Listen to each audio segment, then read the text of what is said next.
shall be my witnesses through all the earth, telling of all you have heard and received.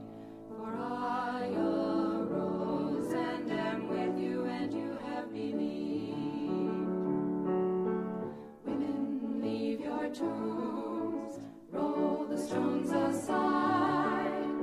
Do not despair, though so many dreams have died. Do not be fearful of the vision that you see. Believe in miracles again, believe in me. You shall be my witnesses through all the earth, telling of all you have heard and received. For I arose and am with you, and you have believed.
Good morning po! All right. Sa ngayong araw na ito at pasalamatan ng ating Panginoon sa ating pagpupuri, kapag kasama natin ang Panginoon, walang imposible. Tama po ba? Okay.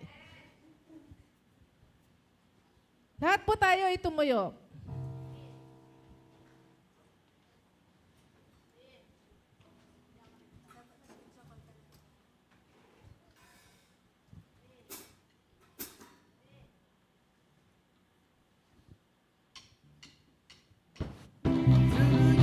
Ay, panghatay ko malang pa.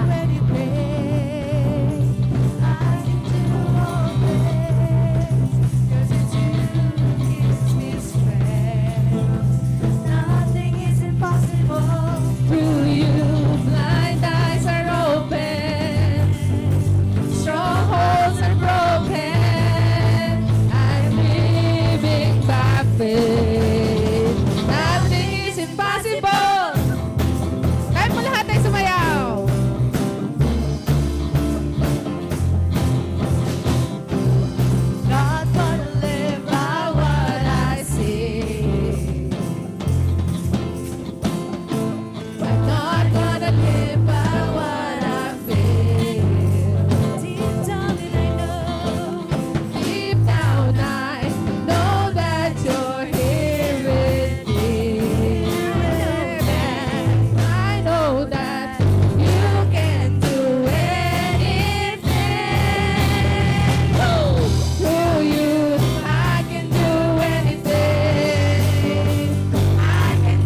I'm living by faith. Nothing is impossible. I believe, I believe. I believe, I believe, I believe in you. I believe, I believe, I believe, I believe in you. Amen! Alright! Galing po ng drummer natin. Power Up Girls po sila. Kami pala. Drummer natin si Architect Guay. Yay! Si Kyla. Pangalan ni Sister Maganda. Si Faith? Yung Si apo ko po Gina. mas maganda. Tsaka yung apo ko mas maganda rin. Tsaka yung pinakamaganda ko pong inaanak. Alright. And sa likod natin, yung pinakamaganda nating pastora. Salamat po sa inyo tsaka sa mga WSCS na magaganda na. Yay! Hallelujah, Nag-effort Lord! na sumayaw. Hallelujah! Pinapalakpakan Amen po ang sa lahat. Panginoon dyan. Palakpakan po natin. Yay! Amen.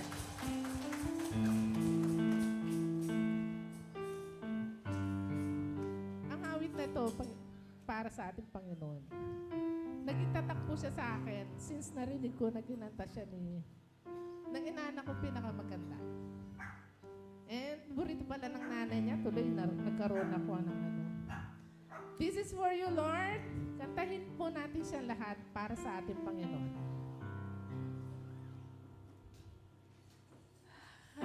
Hide me now under your wings. Cover me within your mighty hands. When the oceans rise and thunders roar, I will soar with you above the storm. Father, you are here over the flood. I will be still and know you are God. Find rest, my soul, in Christ alone. Know His power, His power, in quietness and trust. When the oceans rise and thunders roar, I will soar with you above the storm. Father, you are here over the flood. I will be still and know you are God.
Psalm 19, verse of 2.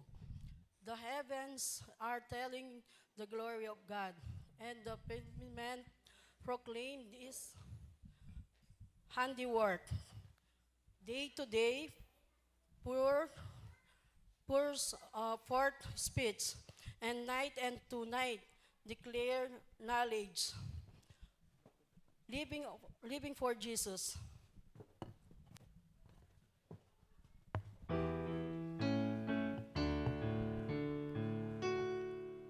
Living for Jesus, a life that is true, striving to please Him in all that I do, yielding allegiance, glad-hearted and free.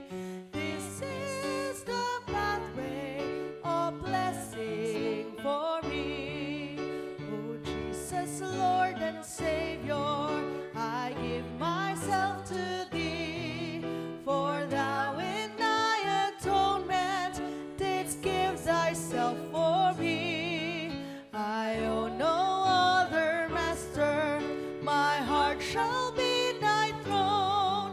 My life I give henceforth to live, O Christ, for Thee alone. Living for Jesus, who died in my place, bearing on Calvary my sin and disgrace.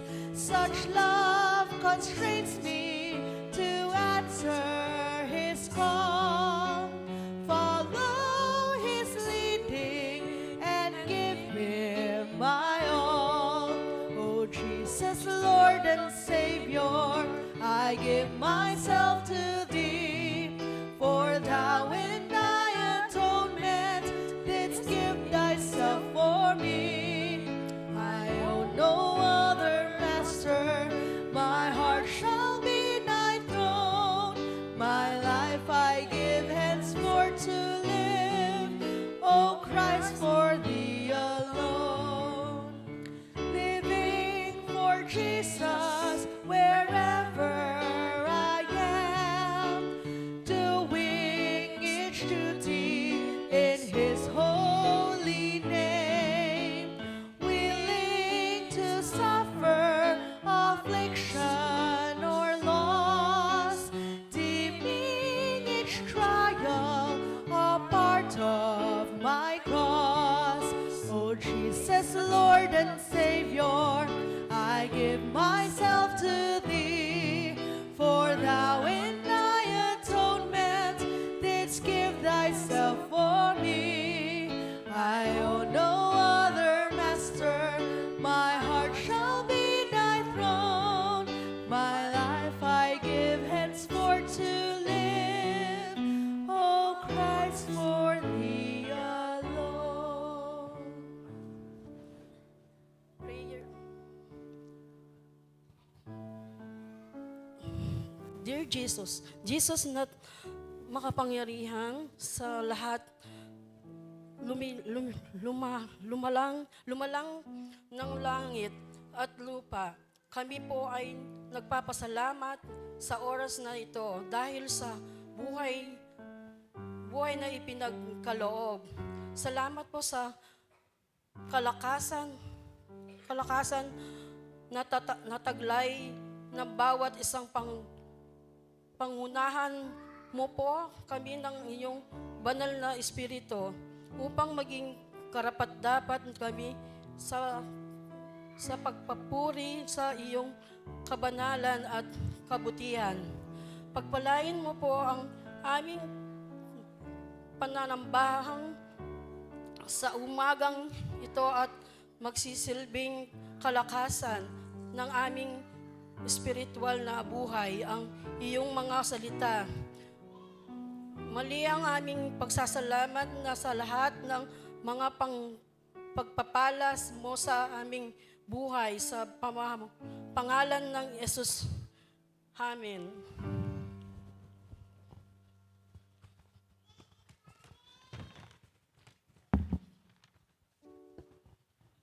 the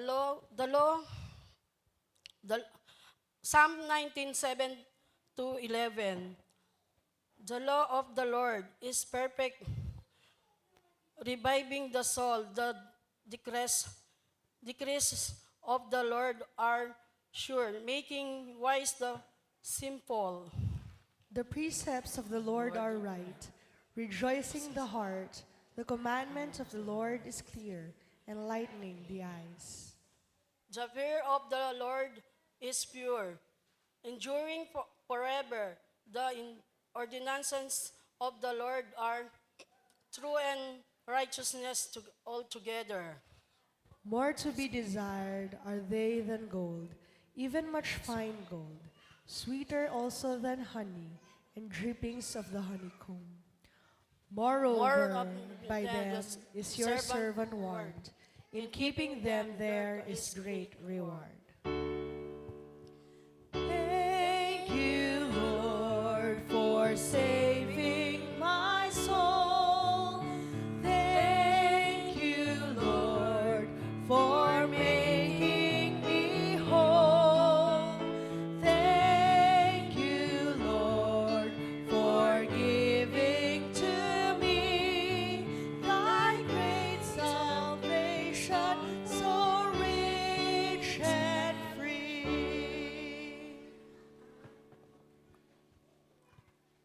Mga choir and child. Jesus is my best friend, my best friend, my best friend. Jesus is my best friend. He's always there for me. Jesus is my best friend, my best friend, my best friend.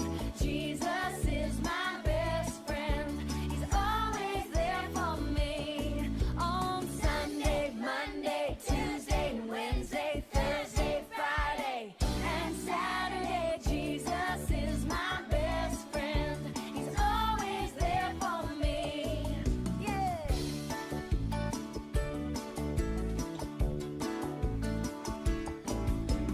Jesus is my best.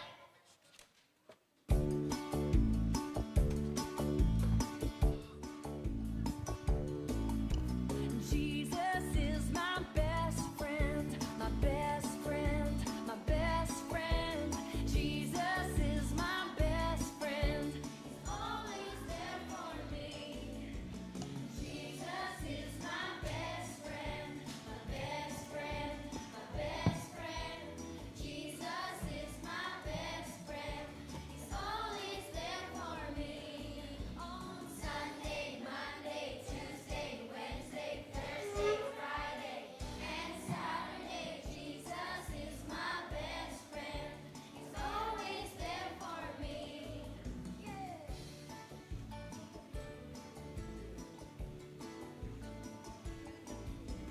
Jesus is my best friend, my best friend, my best friend. Jesus is my best friend. He's always there for me. On Sunday, Monday, Tuesday, Wednesday, Thursday, Friday, and Saturday. Jesus is my best friend. He's always there for me. He's always there for me. He's always there for me.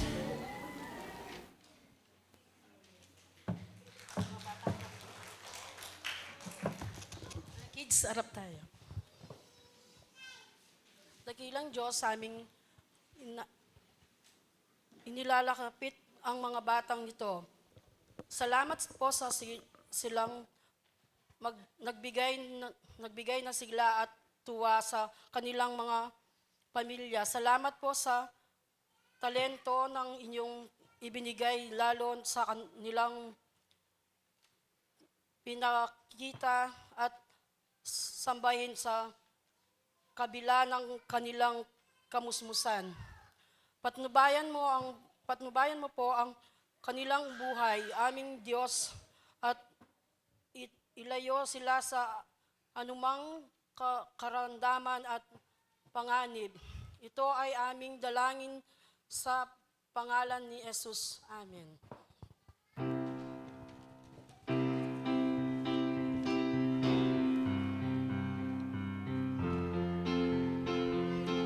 Tells me so, little ones to him belong.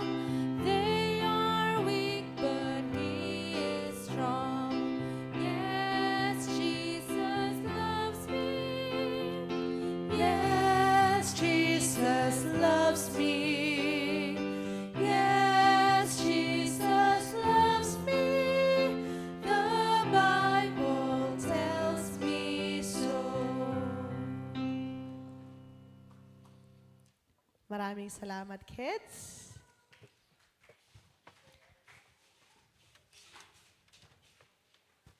Sige po, magandang umaga po sa inyong lahat. Good morning. Today is the first Sunday of March. Ayan, buwan na ng mga kababaihan. Tignan nga natin. Taas ang kamay, lahat ng mga magagandang kababaihan. Yes! Magaganda. Yan. Dapat i-claim niyo yun. Magaganda tayo dahil tayo nilikha ng Diyos. Ano? Sige po. Sa ating pong announcements, batiin po natin ang mga nagdiriwang ng kanilang kaarawan sa linggong ito. March 3, Graciela Salazar and Justin Rail Ibanez. March 6, Daniel Malyari and Martin Elway Malyari. March 8, Vanessa Jade Malyari. And March 9, Sean John Malyari. Awitan po natin sila ng happy birthday. Happy birthday to you. Happy birthday to you. Happy birthday, happy birthday, happy birthday to you.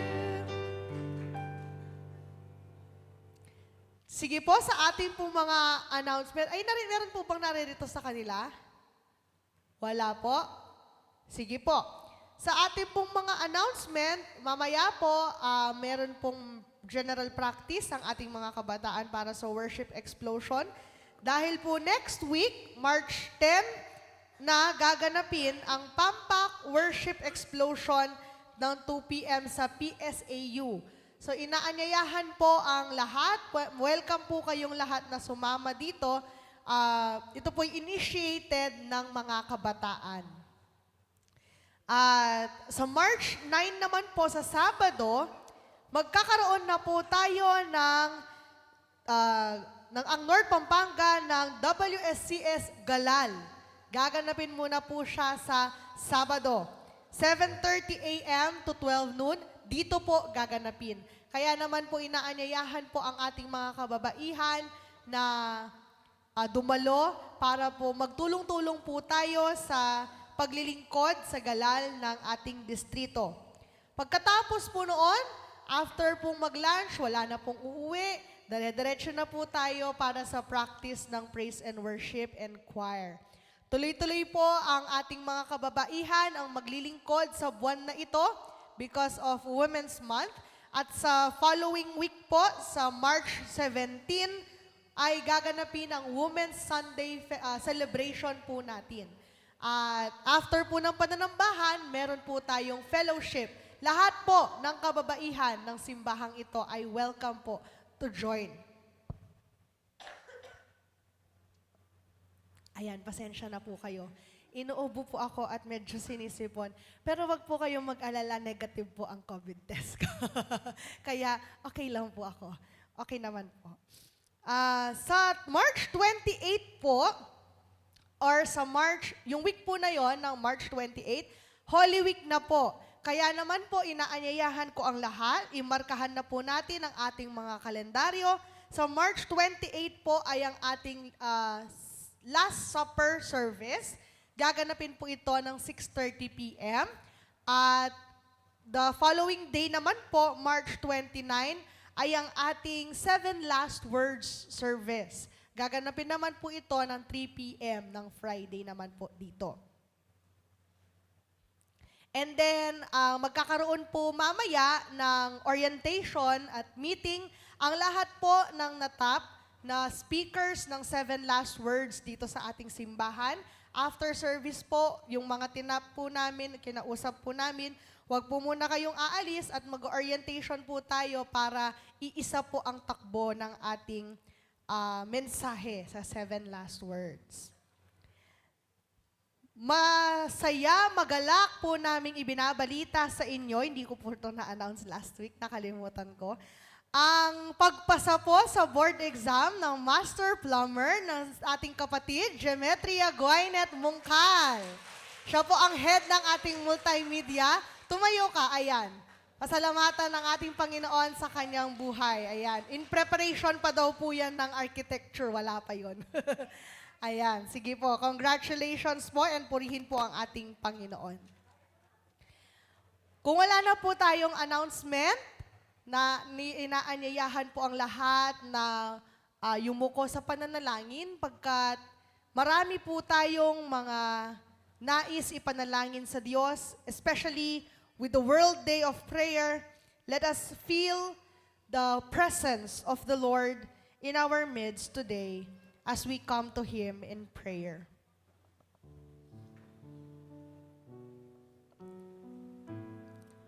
O aming Diyos, tunay ngang napakadakila mo sa aming buhay. Maraming salamat, Lord God, for your presence with us here today. And Lord, we ask that you continue to move in this place. Continue to let us feel your presence and your Holy Spirit. And Lord, hawakan mo ang bawat isang naririto. Hawakan mo ang aming isip. Hawakan mo ang aming puso. Nang sa ganon, O Diyos, bukas naming matatanggap ang mga salita mong ipapahayag ngayong umagang ito. And Lord, we also pray for your wisdom, for your strength, na mapasa amin ngayong umagang ito, O Diyos. Idinadalangin din namin, O Diyos, ang aming mga kapatid na hindi pa namin kasama ngayon. Panginoon, anuman ang kanilang ginagawa o nasaan man sila, pagpalain mo sila, O Diyos. Especially, Lord, we pray for our brothers and sisters who are sick. Hawakan mo ang kanilang pangangatawan at bigyan sila ng panibagong kalakasan. Idinadalangin namin si Brother Rex, patuloy mo siyang pagalingin at iparanas sa kanya ang kagalingan magmula ulo hanggang paa. And Lord, renew the strength of our brothers and sisters so they may serve you better. Ganon din naming Diyos, idinadalangin namin ang bawat isa, ang bawat kahilingan, ang bawat hinaing at panalangin. Inilalapit namin ito sa inyo, O Diyos. Pagpalain mo rin ang mga nagdiriwang ng kanilang kaarawan. Nawa, basbasan mo sila ng pananampalataya at bagong umaga na may galak at may sigla sa iyong harapan. Lord, we most especially thank you for the district conference yesterday. Salamat, O Diyos, sa matagumpay na komperensya. At ganun din naming inilalapit ang annual conference sa mga susunod na linggo. Ikaw, O Diyos, ang magpala sa aming bishop, sa aming district superintendents, sa mga pastor, diakonesa, at mga lay delegates. Nawa aming Diyos, ang iyong kagustuhan ang masunod, ang iyong mga plano ang magawa, at bigyan mo kami ng wisdom, O Diyos, na nanggagaling sa inyo, nang ang plano mo ang mailatag at mabigyan ng katuparan. And Lord, we pray for the leaders of the church. Continue to bless them, Lord God. Especially whatever it is right now that we are going through as a church. Lord, bless us. And Lord, ikaw ang siyang manguna sa aming simbahan, the United Methodist Church. And Lord, bless each and everyone here today. Ikaw, O Diyos, ang pumagitna sa amin at hawakan ang aming mga puso't damdamin. Lord, we seek you, we worship you, and we magnify your holy name. In Jesus' name we pray. Amen.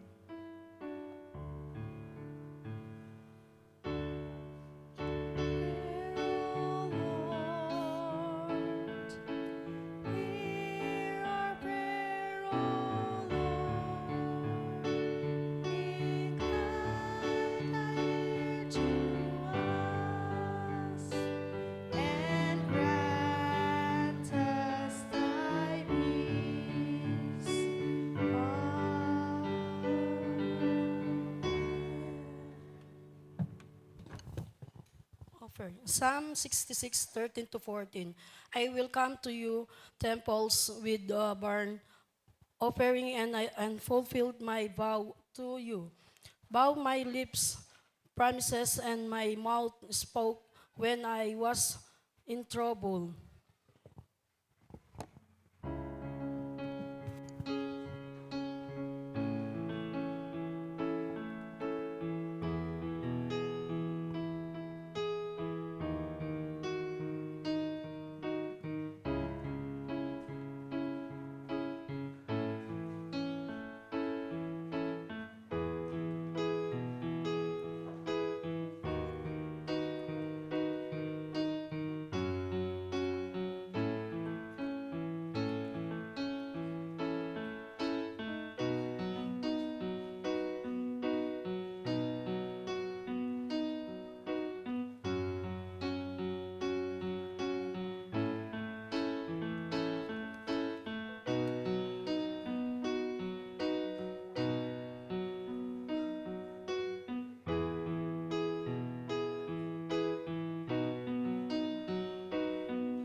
Bring the sacrifice of praise unto the house of the Lord. We bring the sacrifice of praise unto the house of the Lord, and we offer up to you the sacrifices of thanksgiving, and we offer up to you the sacrifices of praise.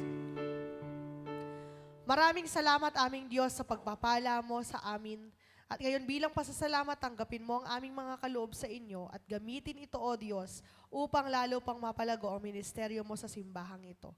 In Jesus' name, Amen.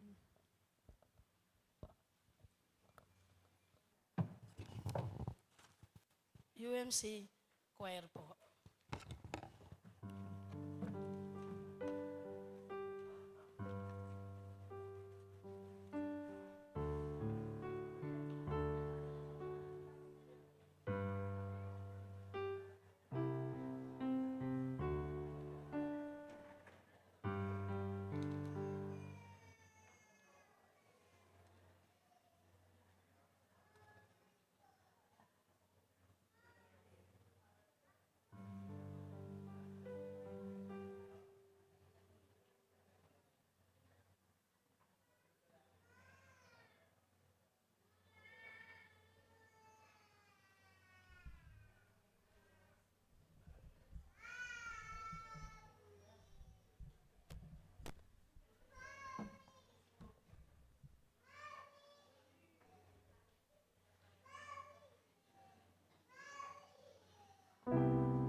Our first reading can be found at Exodus chapter 20, verses 1 to 17.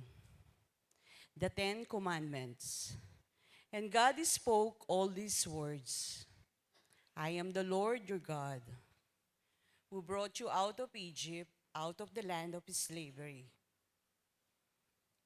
You shall have no other gods before me.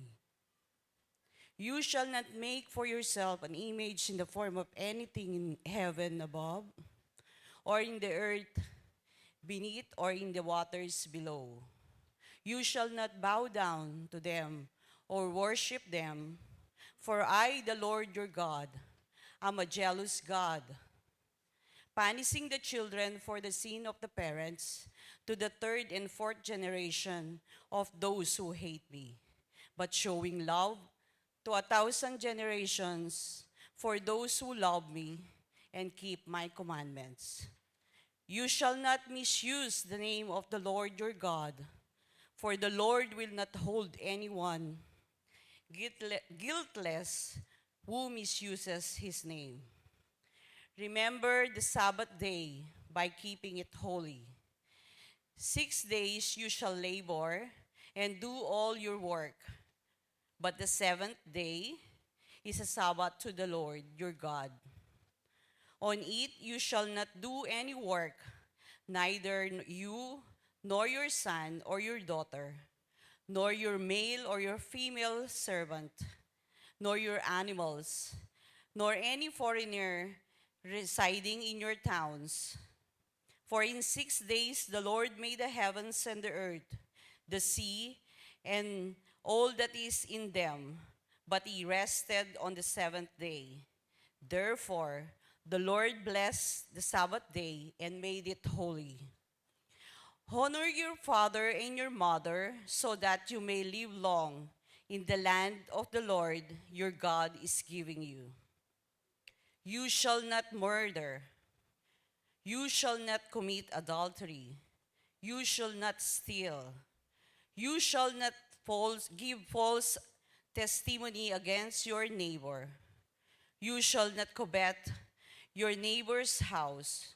You shall not covet your neighbor's wife, or his male or female servant, his ox or donkey, or anything that belongs to your neighbor.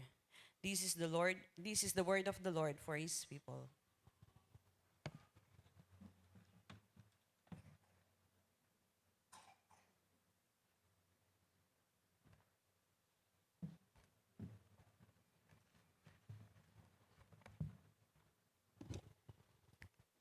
For our epistle reading, it can be found in 1 Corinthians chapter 1, verses 18 to 25. Christ, the power and the wisdom of God.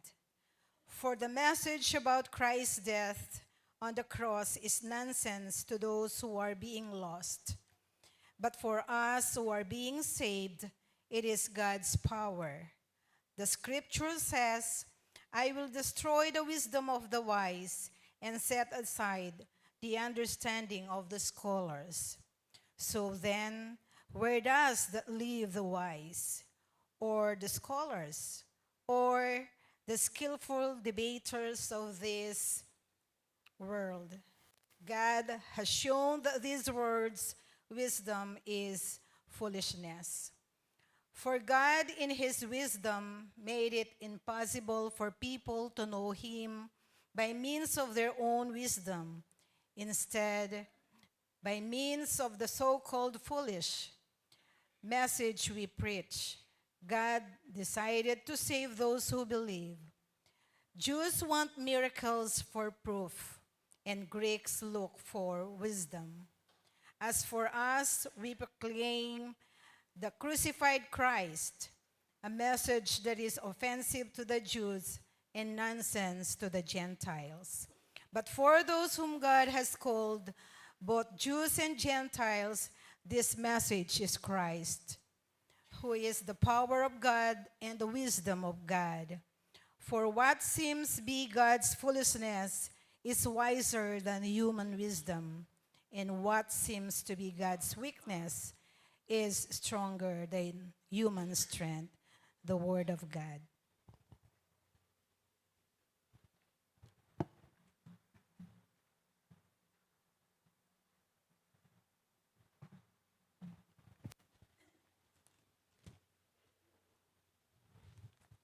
Let us all rise for the reading of the Gospel according to the book of John, chapter 2, verses 13 to 22.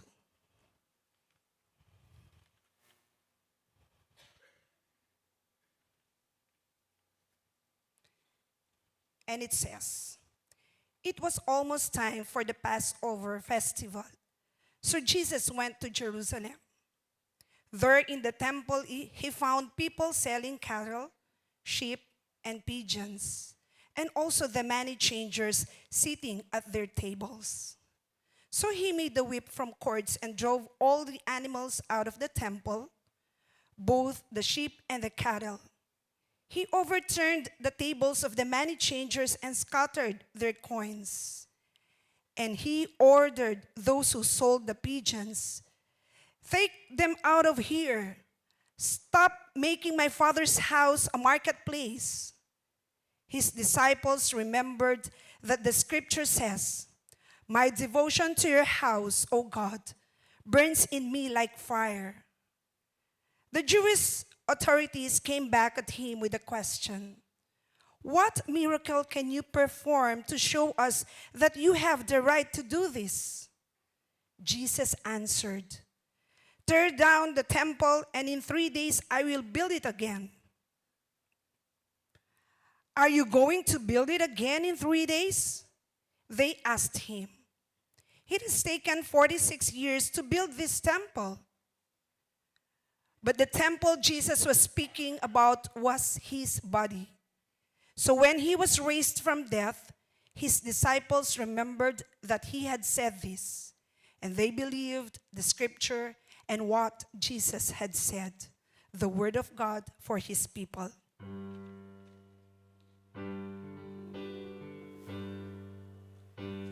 Thy word is a lamp unto my feet and a light unto my path. Thy word is a lamp unto my feet and a light unto my path.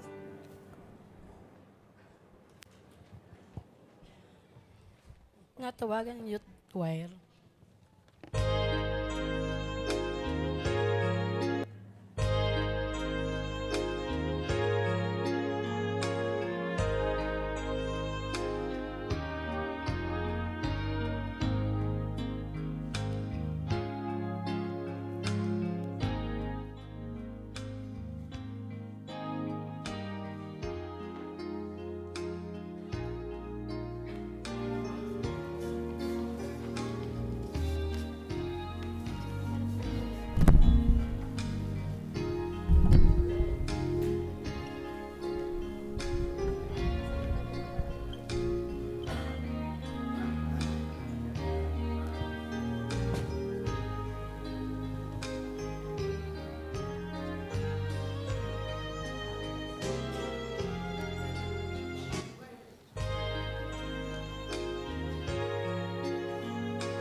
presence.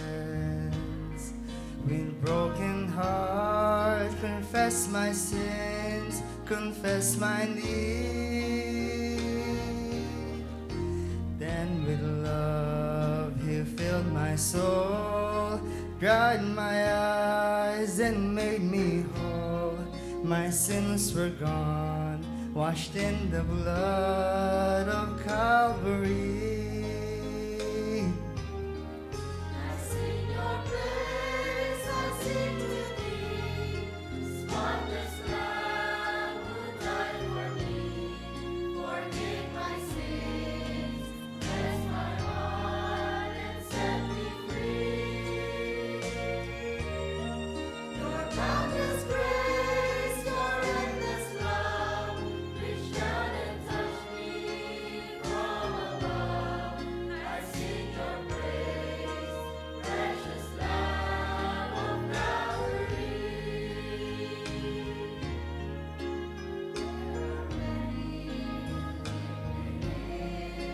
Though their lives are dark with sin, and just like me, they're searching for someone who cares. Mother's born to whom you're dear, how He longs to draw you near. He died for you at a place called Calvary.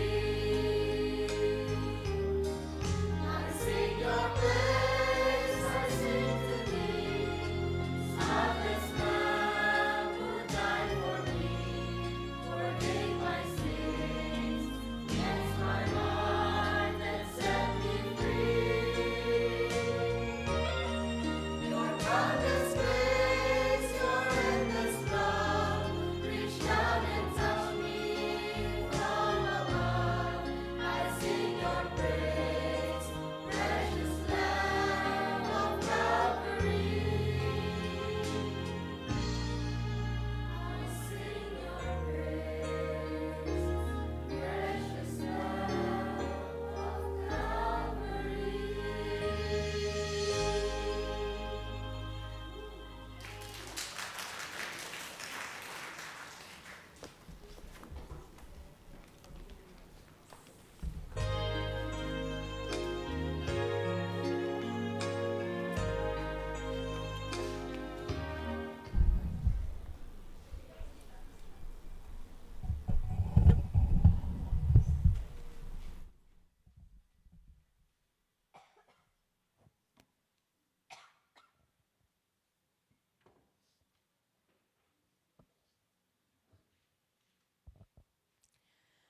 Muli po isang magandang umaga po sa inyong lahat. Napaka-familiar ng ating mga nabasa, ang Ten Commandments, ang pagkagalit ng Panginoong Jesus. But let us focus on our gospel reading on what happened at the temple. Doon sa ating teksto, malinaw na nakikita o nababasa na ginawang parang palengke ang templo ng Diyos. Maraming mga hayop na ibinibenta for offering, maraming mga money changers na may corruption, marami namang nanloloko doon sa templo. Now, kung titignan natin, nasa labas ito ng templo.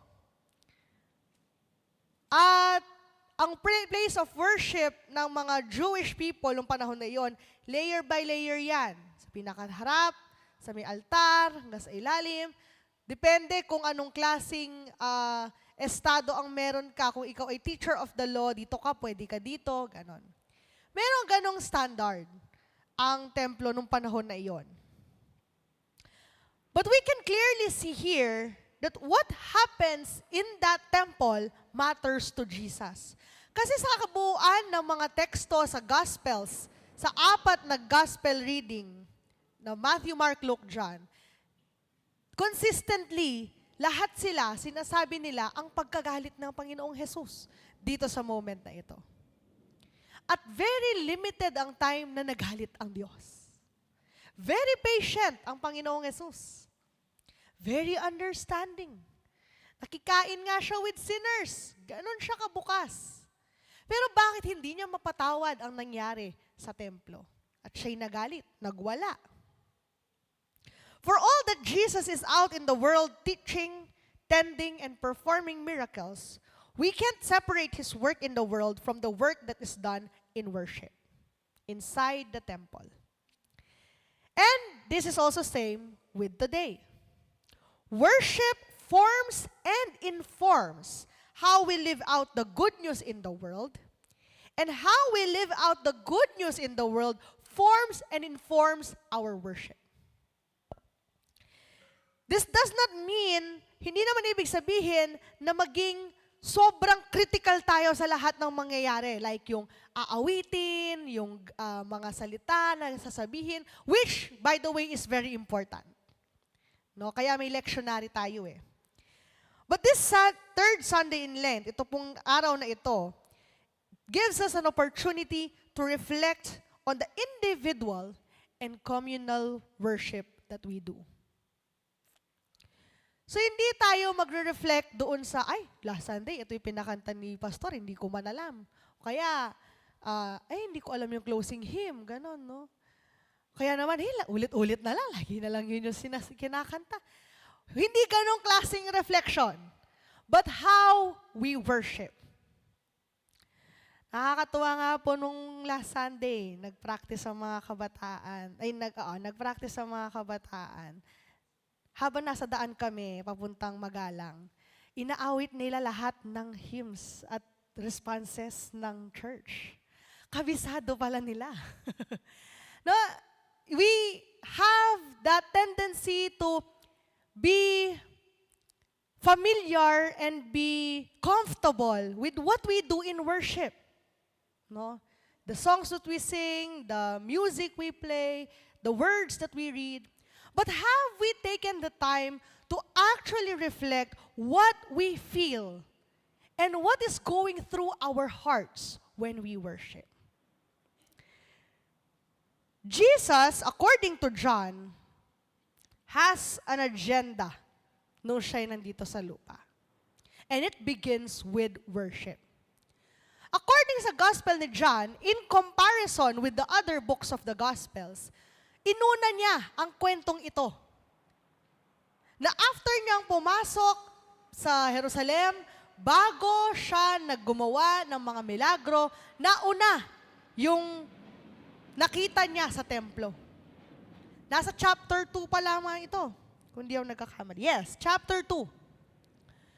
Pero sa ibang teksto, sa ibang books, hinuli nila ito after ng miracles na huli yun sa templo. Pero anong sinasabi dito ni John? Na everything begins in worship. The ministry begins in worship. Miracles begin in worship. Not in the form or structure, not in the genre or the setting, but right in intention. Kahit nasaan pa tayo nagsasamba, kahit anong klaseng pananambahan ang meron tayo, the most important thing is our intention when we worship.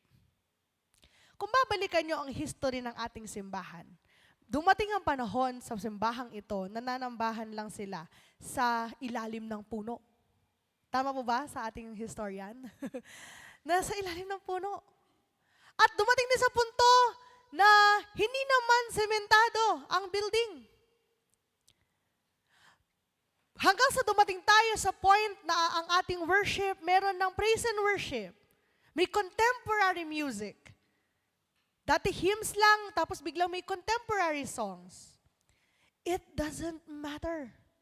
As long as your intentions in worship and your heart is right with the Lord. We are thinking always about what to wear every Sunday. We are thinking na kailangan nating mag-ensayo and all of that things. But those are secondary stuff. In the first place, if your heart is not right with the Lord, parang ang hirap tumayo sa harapan niya. And so when it comes to worship, we seek our hearts. Ang awitin na heart of worship, isa itong bagay, isa itong awit na nagpakita ng kahulugan ng pananambahan sa Diyos. Alam niyo po ang kwento ng pagkasulat ng Heart of Worship. May isang banda, tumutugtog sila sa church, at umabot na doon sa point na naging for fame and performance na lang ang ginagawa nila sa simbahan. Hanggang sa na-realize nila and they reflected na hindi na tama ang kanilang puso sa Diyos. And so they stopped everything and just sang the Heart of Worship.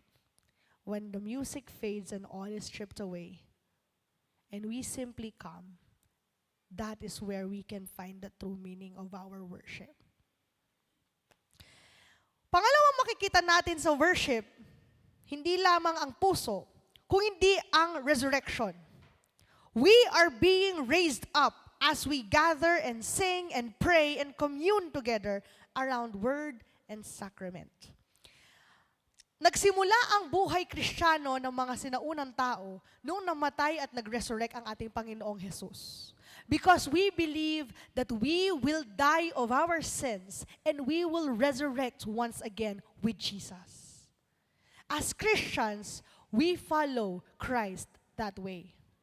And so worship should always be about the resurrection, being raised up with Christ. So when we are asked with the question, what will raise us up? Ano nga ba ang mag-resurrect sa atin? We follow it with another question, what honors God first and lifts the people into God's presence when we come together as the body of Christ? Lahat ng ito, mga kapatid, ating itinatanong sa ating sarili. We have to be alert to distractions from our true purpose of worshiping God and building up the body of Christ. Kailangan nating maging maingat doon sa mga distraction. Dahil kapag ang puso natin nakaayon sa Diyos, mabilis ang temptation. Mabilis ang distraction. Mabilis maalis ang focus natin sa ating Panginoon. At napakahirap, mga kapatid, kapag ganito na ang nangyayari sa atin. But when we are tested, we have to be alert. It doesn't always have to be as obvious as sinful or as sinful as preying upon the people through greed, through corruption. Hindi kailangan maging kagaya ng setup ng templo nung panahon ni Jesus para maging alert tayo dun sa distraction na yon. In fact, brothers and sisters, for some, hindi obvious. Hindi natin namamalayan, we are being taken away from the true purpose of our worship. We are looking forward to Christ's resurrection right now. But we can also look forward on being raised in Him. Ngayon, meron tanong. Because of this act of Jesus, we can see that Jesus is focused on the right worship in us. Kagaya na sinabi ko kanina yung intention. But what are the two markers of right worship that we can find in our text? Unang-una, right presence, and pangalawa, raising up. Right presence is about the intention we each bring to worship and the proper ordering or prioritizing of worship in our lives. Right presence is where we are and how we act towards our worship. We can ask ourselves, are we here to worship to be seen by others as holy? Or are we here to worship the Most High God who created us, loved us, and redeemed us? Mga kapatid, when thinking about the right presence, you must think of your reasons. Why are you here? Dahil ba sinama ka ng iyong magulang? Dahil ba hinila ka ng iyong mga anak? Dahil ba nakasanayan mo lang na may ginagawa ka every Sunday morning? What is your intention? And why are you here? Don't get me wrong. I love that you're here. But God loves it more if your heart is right when you are here.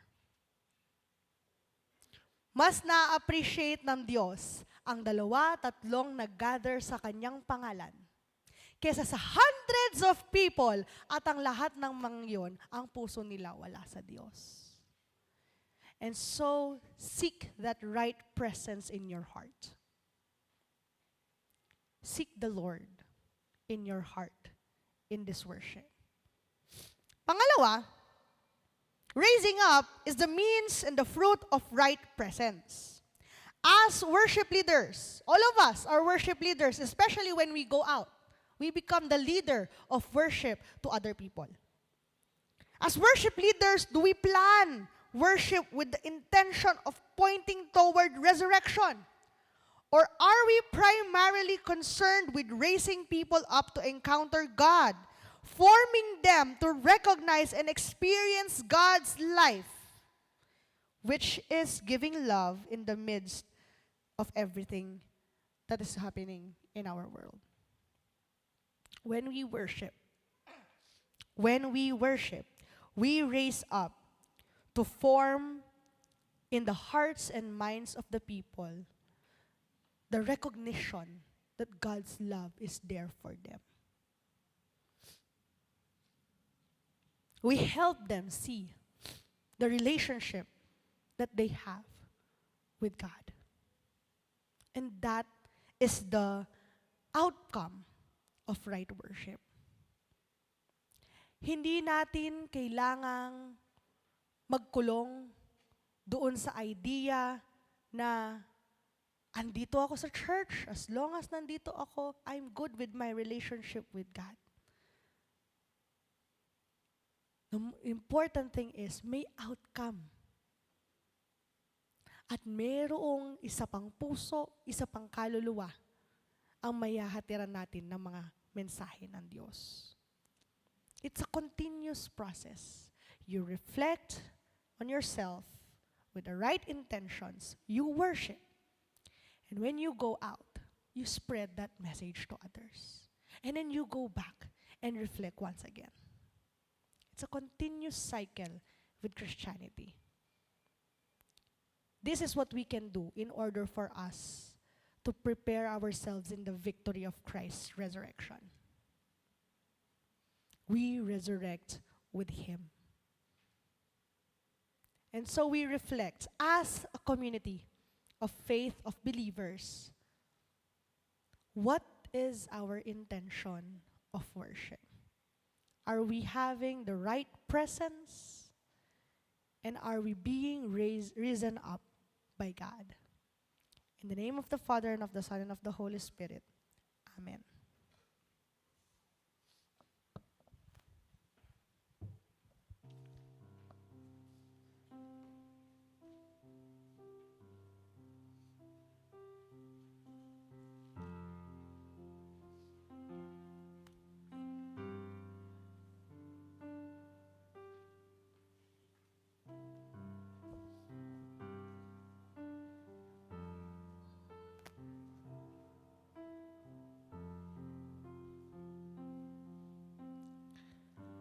The Lord be with you. Lift up your hearts. Let us give thanks to the Lord our God. It is right and a good and joyful thing, always and everywhere to give thanks to you, Father Almighty, Creator of heaven and earth. You formed us in your image and breathed into us the breath of life. When we turned away in our covenant to be our sovereign God and spoke to us through the prophets, and so with your people on earth and all the company of heaven, we praise your name and join their unending hymn.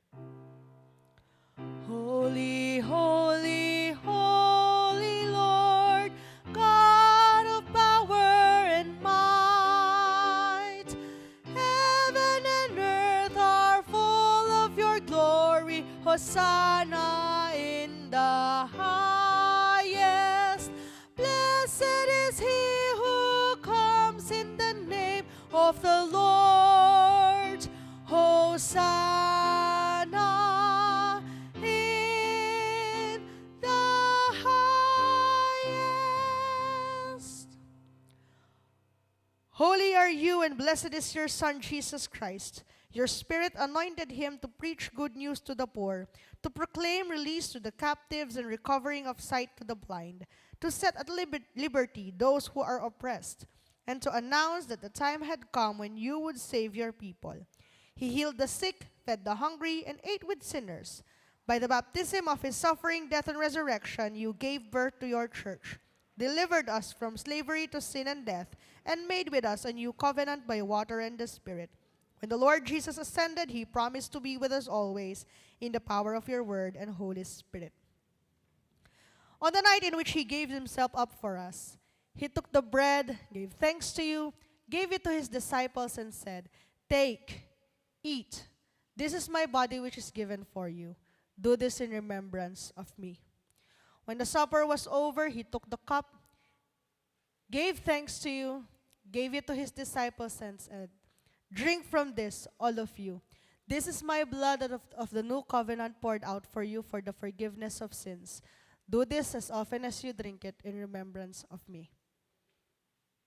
And so, in remembrance of these, your mighty acts in Jesus Christ, we offer ourselves in praise and thanksgiving as a holy and living sacrifice, in union with Christ's offering for us, as we proclaim the mystery of faith. Christ has died, Christ is risen, Christ will come again. By your Spirit, make us one with Christ, one with each other, and one in ministry to all the world, until Christ comes in final victory, and we feast at his heavenly banquet. Through your Son, Jesus Christ, with the Holy Spirit in your holy church, all honor and glory is yours, Almighty Father, now and forever. Amen. Our Father, which art in heaven, hallowed be thy name. Thy kingdom come, thy will be done on earth as it is in heaven.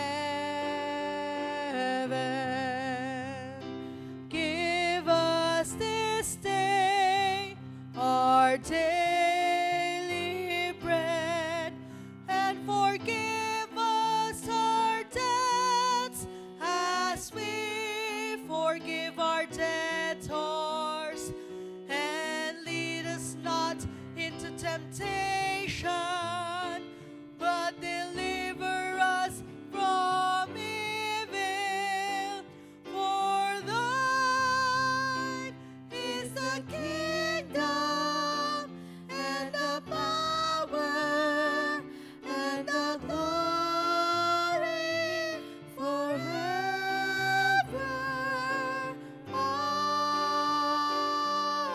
Amen.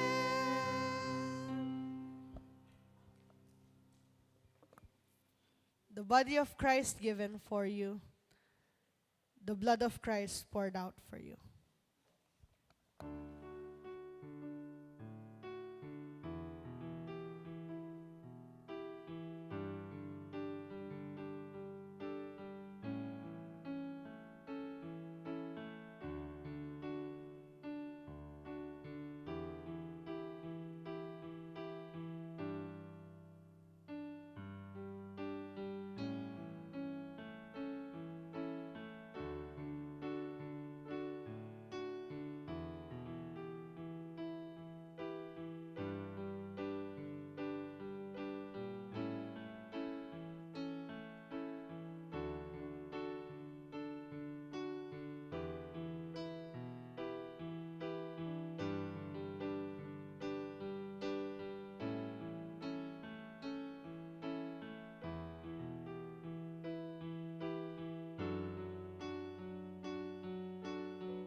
Let us all pray.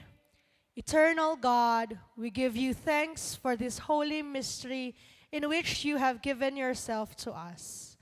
Grant that we may go into the world in the strength of your Spirit to give ourselves for others. In the name of Jesus Christ our Lord. Amen.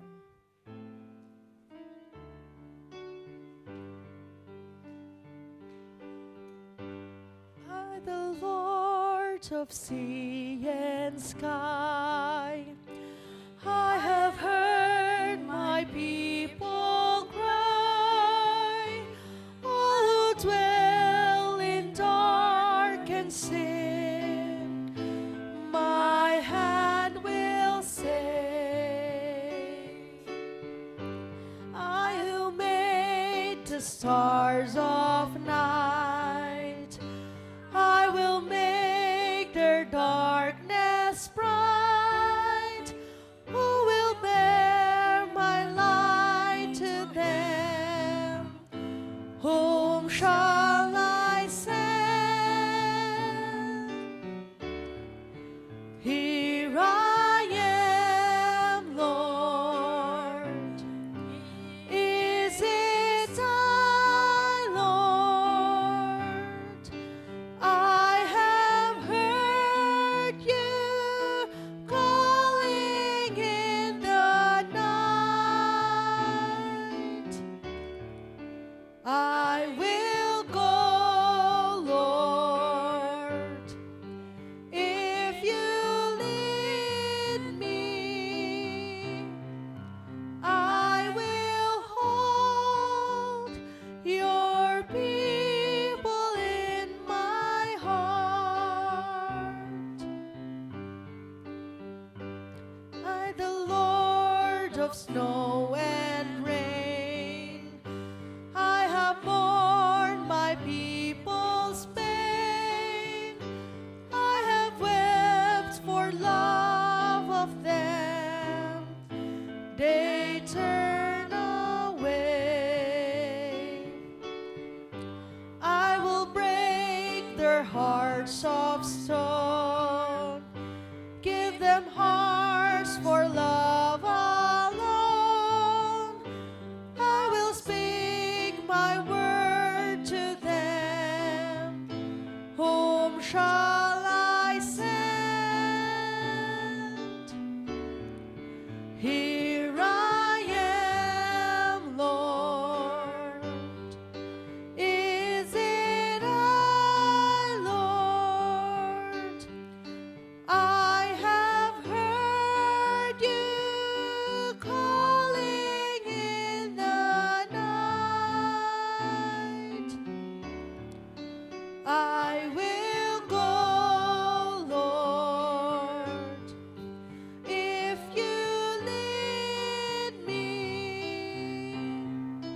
I will hold your people in my heart. I, the Lord of wind and flame, I will tend the poor and lame. I will set a feast for them. My hand will save. Finest bread I will provide, till their hearts be satisfied.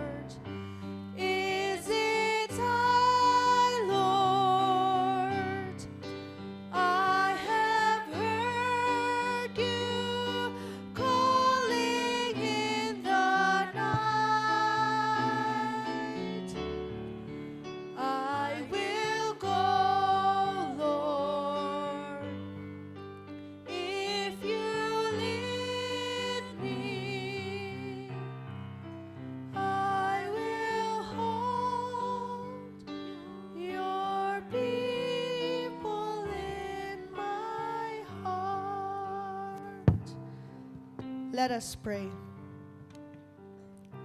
Mabuti naming Ama, maraming salamat po, O Diyos, sa mensaheng ipinaabot mo sa amin. Thank you, Lord God, for the reminder that we should reflect as individuals and as a community sa aming paglilingkod sa iyo through worship.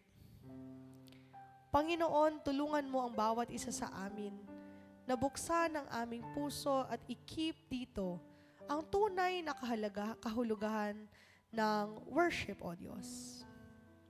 Turuan mo kami, Panginoon, kung paano maging tama ang aming intentions in worshiping you. Help us, Lord God, to see the beauty of your magnificence in our worship. And Lord, help us na ang aming pagsamba sa iyo maging reflection ng aming relationship with you. And so, Lord, with that, patatagin mo, O Diyos, ang aming relationship sa inyo. Patatagin mo ang aming fellowship with you. And Lord, set a fire in our hearts na umalab pa ang pananampalataya sa aming damdamin. Ganon din aming Diyos, help us to remain focused on why we serve, on why we worship. Help us to remain focused on you. And Lord, may we have the transformation that when we worship, when we praise your name, magkaroon ng pagbabago sa aming sarili at ikaw ang makita ng mga tao sa amin at maranasan nila. May we bring the love of Christ to other people. Na mamuhay kaming may pagmamahal at pag-ibig sa bawat isa. Maraming salamat aming Diyos sa tekstong aming nabasa, sa mensaheng aming narinig at sa kabuuan ng aming pananambahan ngayong umagang ito. Nawa patuloy mong gamitin ang Emmanuel UMC upang maging daan, maging bridge sa isang communion of faith with you. And Lord, bless each and everyone here today. Bless our hearts and bless our mind and spirit. At ganun din, O Diyos, inilalapit po namin ang kanilang mga panalangin. Ang bawat binubulong ng kanilang puso, ang bawat hinaing ng kanilang isip. Pakinggan mo ito, O Diyos, and we amplify this in your name. Dinggin mo ang kanilang mga panalangin naming Diyos. Maraming salamat po. Itinataas po namin ang banal mo pangalan. In Jesus' name. Amen. Let us open our hands in the gesture of receiving. The Lord who has brought to us Jesus to save us from our sins may bless us with a relationship and with the Holy Spirit in fellowship with us, now and forever. Amen.